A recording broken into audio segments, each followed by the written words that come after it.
Hey guys, welcome to another episode of the Human AI podcast. Today we're going to talk about urinary tract imaging and homeostasis regulation, specifically focusing on the kidney, fluid balance, and acid base balance. I'm here with Grog, which is going to be explaining to us these topics. If you're new with the structure of these podcasts, Grog explains topics that I'm personally bad at. So I'm the student in this situation, and AI is the teacher. And we can hopefully gain some valuable insights throughout this process. Take everything that AI says with a pinch of salt. Make sure you do proper science and cross reference everything you hear. Nevertheless, I hope you find this information valuable and enjoyable. Krok, let's start. Give us an introduction on urinary tract imaging. All right, welcome to the podcast. Let's dive into urinary tract imaging. It's a set of techniques used to visualize the urinary system, kidneys, ureters, bladder, and urethra, to diagnose issues like infections, stones, or structural problems. Common methods include ultrasound, CT scans, and X-rays, each offering different levels of detail. For example, ultrasound is non-invasive and great for detecting kidney stones, while CT provides detailed 3D images for complex cases. These tools help doctors assess function and spot abnormalities fast. Ready to talk kidneys and fluid balance next? So when do we use each of these imaging techniques?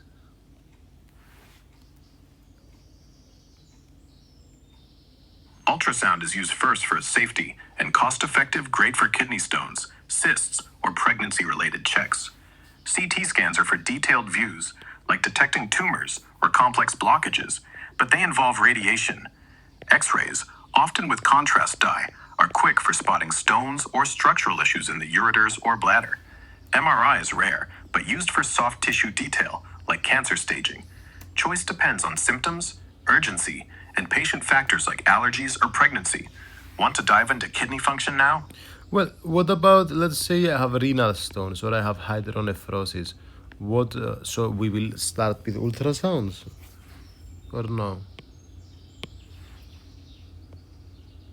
For renal stones or hydronephrosis, ultrasound is usually the first step. It's non-invasive, detects stones well, and shows swelling from hydronephrosis. If results are unclear or you need more detail, like stone size or exact blockage location, a CT scan might follow. X-rays can also confirm stones, but are less common initially. Choice hinges on your symptoms and doctor's suspicion.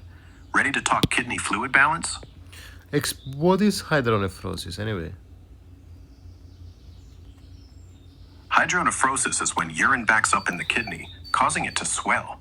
It's often due to blockages like kidney stones, tumors, or structural issues, or sometimes from conditions like an enlarged prostate. Symptoms might include pain, frequent urination, or infections. Ultrasound usually spots it first. Want to connect this to kidney function and fluid balance? That's so good. So question, what's an intravenous urogram?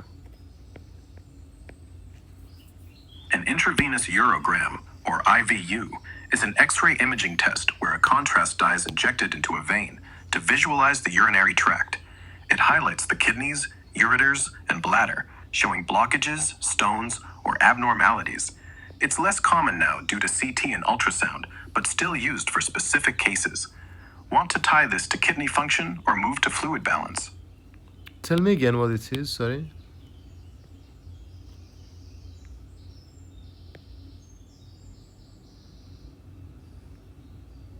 No worries. An intravenous urogram is an X-ray test using contrast dye injected into a vein to show the kidneys, ureters, and bladder. It spots blockages or stones, but is less common than CT or ultrasound. Ready for fluid balance or kidney function next? I still can't understand what it is, to be honest, I'm sorry.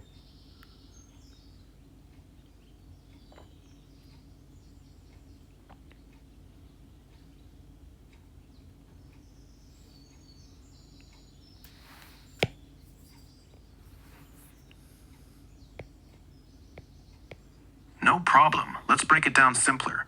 An intravenous urogram is a special X-ray where a dye is injected into your arm. The dye travels through your blood to your kidneys, ureters, and bladder, making them visible on the X-ray images. It helps doctors see if there's a blockage, I like a see, stone, I or see. other That makes issues. sense.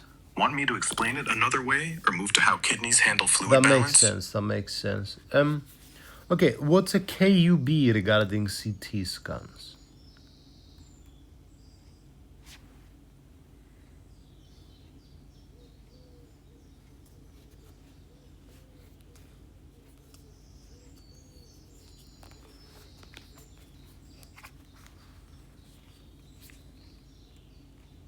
A KUB is an X-ray, not a CT scan, that images the kidneys, ureters, and bladder, hence KUB. It's a quick, low radiation test to spot kidney stones, blockages, or gross abnormalities. Sometimes it's paired with contrast dye for more detail, but CT scans are preferred for complex cases due to their sharper images.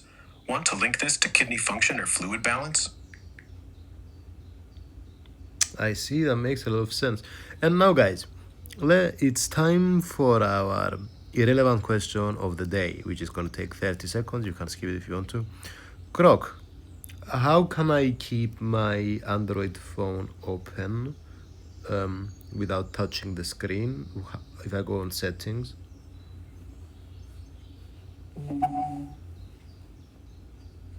To keep your Android screen on without touching it or changing settings, download the caffeine app. No, from settings. My bad. Missed that you want settings. To keep your Android screen on longer via settings, go to Settings, tap Display, then find Screen Timeout or Sleep. Choose a longer duration, like 30 minutes, or select Never if available. Done. Back to kidneys or fluid balance now? I see. Yes, sir. Let's go back to it.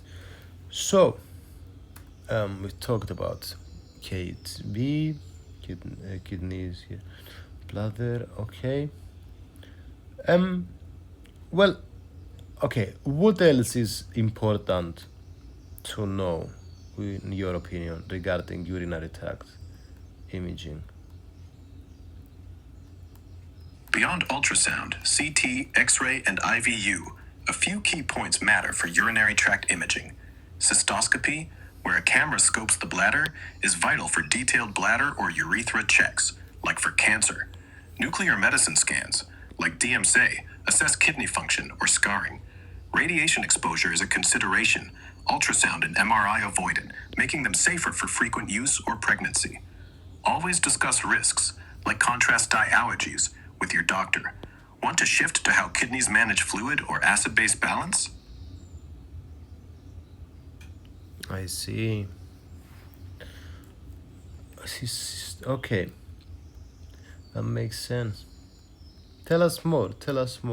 Cystoscopy, you said, right? What about fluoroscopy? Yep, cystoscopy is the bladder camera check. Fluoroscopy is real-time X-ray imaging, like a live video, often used in procedures like voiding cystourethropy. It shows urine flow through the bladder and urethra to catch reflux or blockages, especially in kids or incontinence cases. Contrast dye is usually involved. It's quick but involves radiation, so it's used selectively. Want to dive deeper into this or jump to kidney fluid balance? Not so good. Okay, let's jump to another topic. This was a short topic, guys. I just wanted to talk a bit about it. But let's jump to homeostasis regulation now. Let's start with fluid balance. And let's just start with the role of the kidney in homeostasis. And we'll go from there. All right, let's hit homeostasis and fluid balance. The kidneys are key players in keeping your body's internal environment stable.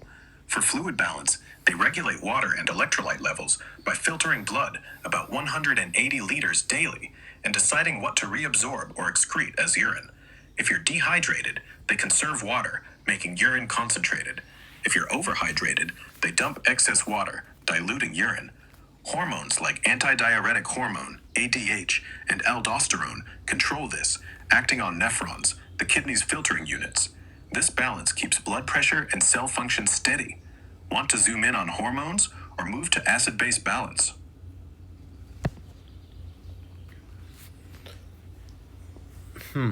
Okay. And can okay. Can I ask? So we've got water movement by aquaporins. So these are channels in the cell membranes, and we've got 13 different types, 6 in the kidney. Can you talk to me about the different types, like aquaporin 1, 2, 3, 4? All right, so we were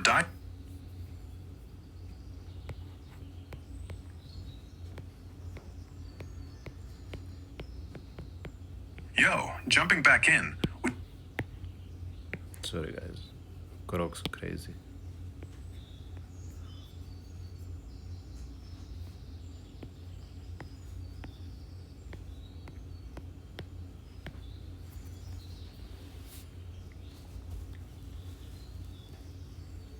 Hey buddy, I asked you something.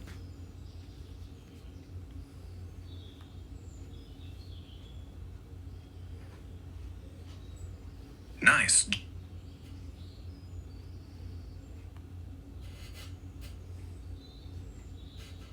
Hey Grok, can you talk to me about the different types of aquaporins?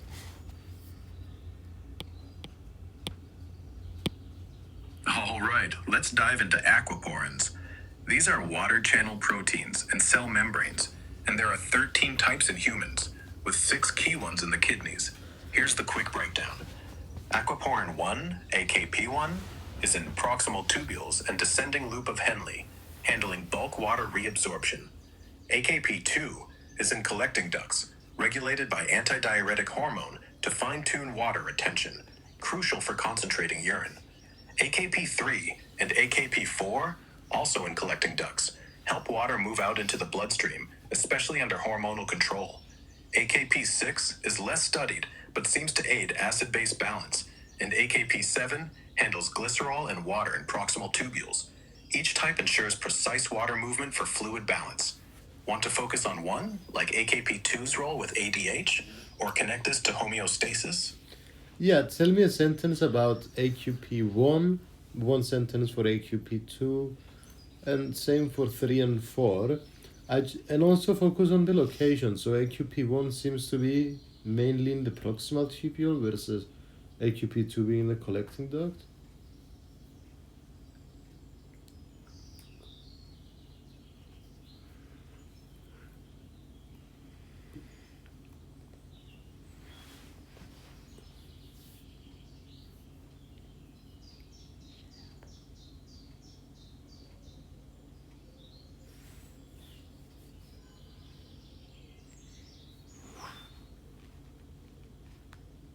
Aquaporin 1, AKP1, is primarily in the proximal tubule and descending loop of Henle, driving rapid water reabsorption. Aquaporin 2, AKP2, is located in the collecting duct, controlled by ADH to regulate water retention. Aquaporin 3, AKP3, resides in the basolateral membrane of collecting duct cells, facilitating water exit to the bloodstream. Aquaporin 4, AKP4, is also in the collecting duct basolateral membrane, aiding water movement under hormonal signals. Want to dig into ADH's role with AKP2 or stick with aquaporins? So explain to me basolateral surface. So this means it's in the side that's like the base.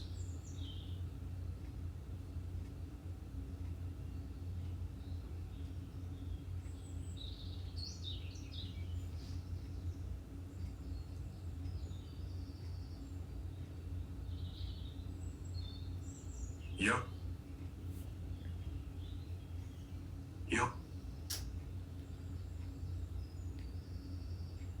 Hey dude.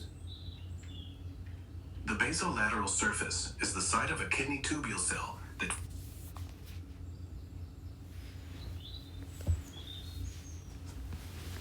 Let me ask it again, guys. Sorry.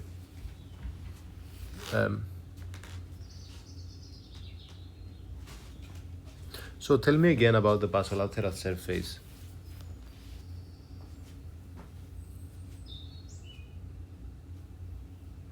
The basolateral surface is the site of a kidney tubule cell, facing the blood and tissue, not the urine flow. It's where aquaporins like AQP3 and AQP4 channel water from the cell to the bloodstream. Want to link this to fluid balance or dig deeper? So why is the basolateral side the one that's away from the urine and not the other way around?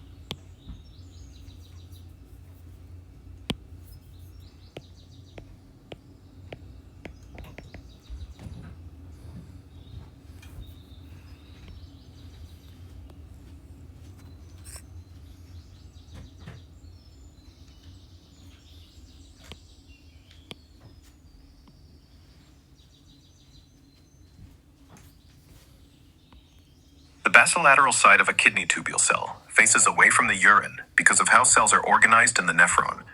The apical side touches the tubule lumen, where urine flows, so it handles stuff going into or out of the urine. The basolateral side, facing the blood and surrounding tissue, connects to the bloodstream, letting substances like water via aquaporins move to or from the blood for fluid balance. It's just the anatomical setup. Cells are polarized to manage flow between urine and blood efficiently. Yeah, but Want to tie this dude, to aquaporins or fluid homeostasis? well, I want to understand.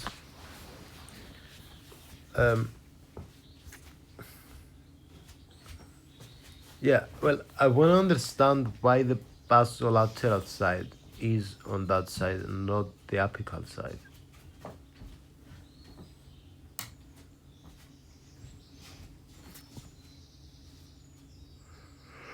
It's a bit slow, sorry guys. The basolateral side is on the blood-facing side of kidney tubule cells because of how nephrons are structured to filter and process blood into urine. Cells in the nephron are... I can read it from here. Okay, Basically, let's take it it's slow saying and that, clear up why the basolateral side is where it is. Kidney tubule cells are like tiny factories with two distinct sides due to their polarized setup. And it's saying that, sorry guys, it's being really laggy. I can read it to us out loud. Hey dude, so yeah, tell me again in 2-3 sentences. I'm just wondering why it's set up like that. I understand that it's set up like that. I'm asking why it's set up like that. Kidney tubule cells are polarized to efficiently turn blood into urine. The apical side faces the tubule lumen to filter or reabsorb from the urine flow, while the basolateral side faces blood vessels to exchange water and ions with the bloodstream. Okay. This setup optimizes the kidney's ability to regulate fluid balance by keeping blood and urine processing separate. Want to connect this to aquaporins or fluid homeostasis? That's right. Okay, let's talk about ADH and explain to us vasopressin. Yeah, and V2 receptors.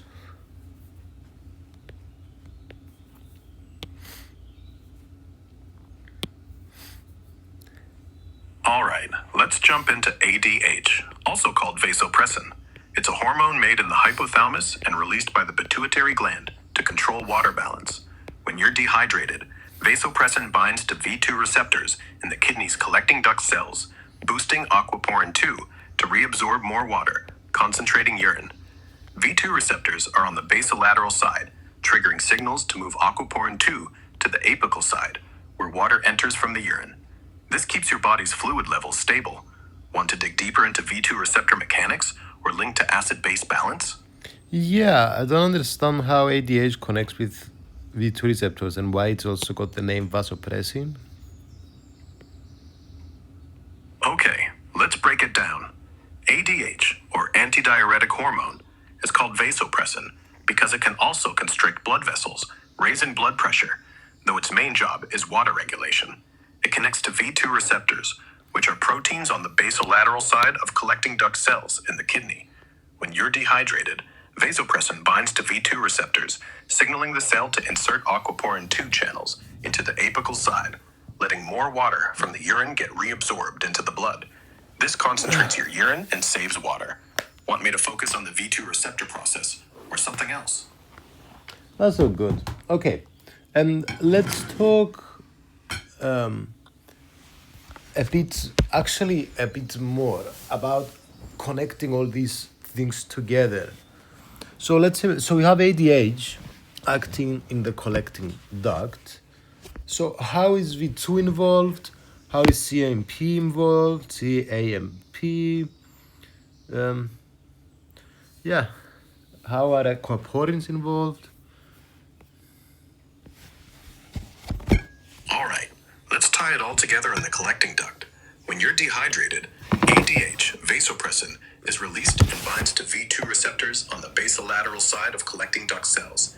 This activates a signaling pathway, increasing cyclic AMP, CAMP, inside the cell, which acts like a messenger to trigger protein kinase A.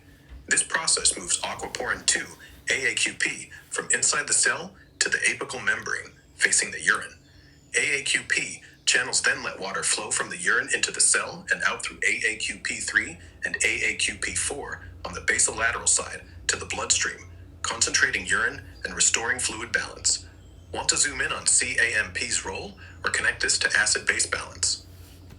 That's good. Well, let's connect it to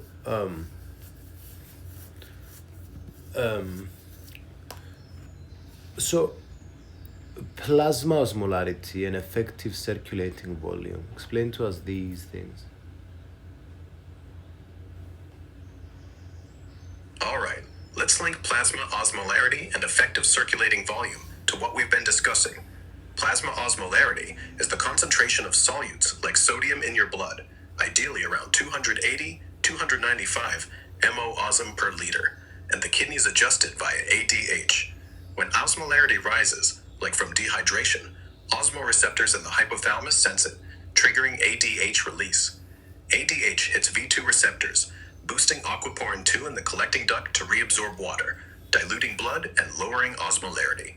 Effective circulating volume, ECV, is the blood volume that perfuses tissues, not just total blood volume. Low ECV, like in severe dehydration or bleeding. Okay, also I got the effective circulating volume, but with regard to plasma osmolarity, osmolarity means we have a lot of water or a lot of concentration of things.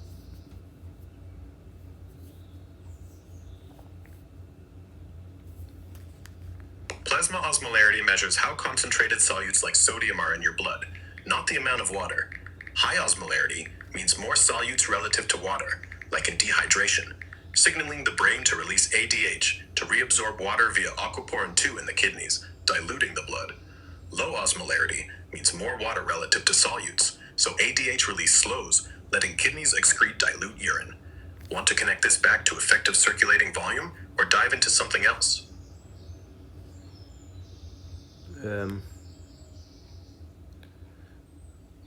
Wait, I don't get it. No worries. Let's clear up plasma osmolarity. It's how much stuff, like sodium, is dissolved in your blood compared to water. Got it. Perfect. Perfect. This makes sense. Sweet. Okay. And now let's talk about countercurrent multiplication. And how it causes, like, explain to me as dehydration, and how ADH will cause urea to be reabsorbed from the collecting duct. I don't understand this. Yeah, and how it's going to increase osmolarity to promote water reabsorption. All right, let's tackle countercurrent multiplication and its role in dehydration, ADH, and urea reabsorption. Countercurrent multiplication happens in the loop of Henle, where the descending limb is permeable to water and the ascending limb pumps out sodium, creating a super-concentrated medulla up to 1200 medullocentral appendix high plasma osmolarity triggers ADH release, which acts on V2 receptors in the collecting duct, inserting aquaporin 2 to reabsorb water. ADH also boosts urea transporters, UTA1, in the collecting duct, pulling urea back into the medulla. This recycled urea amps up medullary osmolarity, making it easier for water to be drawn out of the collecting duct into the blood, concentrating urine. So, ADH and urea work together to maximize water reabsorption. Want to zoom in on the loop of Henle or urea's role? Um, We were just diving. Okay, so what about, so we have osmoreceptors. These will detect the plasma osmolarity. We also have effective circulating volume. This is going to be the baroreceptor side, right? Explain to me the baroreceptor side with carotid sinus, aortic arch, and all of that.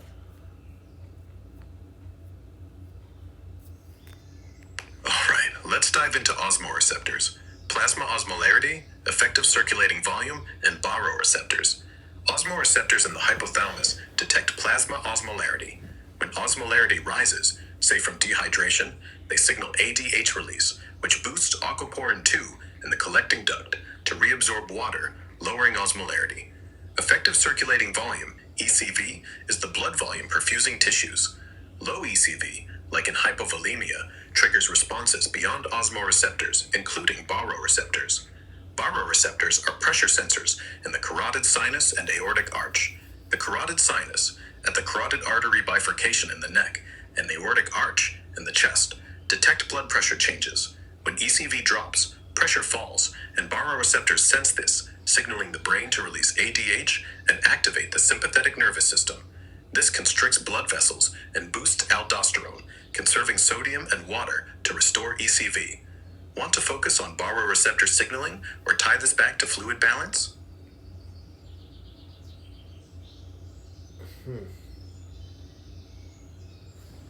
No, that's all good, and everything I feel is coming together. So we have central vascular sensors with baroreceptors, and these have to do with blood pressure. So, and we have high pressure arterial stretch receptors. We have low pressure blood volume receptors. Explain to me how come we have this kind of high pressure receptor, low pressure receptor situation. All right, let's clarify high pressure and low pressure receptors, tying into baroreceptors and blood pressure. Baroreceptors in the carotid sinus and aortic arch are high pressure arterial stretch receptors. They sense rapid changes in blood pressure because arteries handle high pressure blood flow from the heart. When blood pressure rises, these receptors detect arterial wall stretch, signaling the brain to lower heart rate and relax vessels, stabilizing pressure. Low pressure blood volume receptors, found in neurora in the heart's atria, venous cava, and pulmonary veins, monitor blood volume and pressure in the venous system. Where pressure is lower, they detect changes in effective circulating volume, like during dehydration or bleeding, and trigger responses like ADH release or renin secretion to conserve water and sodium, maintaining fluid balance. This split high pressure for arterial pressure and low pressure for venous volume lets the body fine-tune blood pressure and fluid homeostasis separately. Want to dive deeper into how these receptors signal or move to acid-base balance? I want to understand how how baroreceptors provide feedback control to the effective circulating volume, and they can activate the RAAS, the sympathetic nervous system, ADH release, ANP release. I don't understand, like, who decides?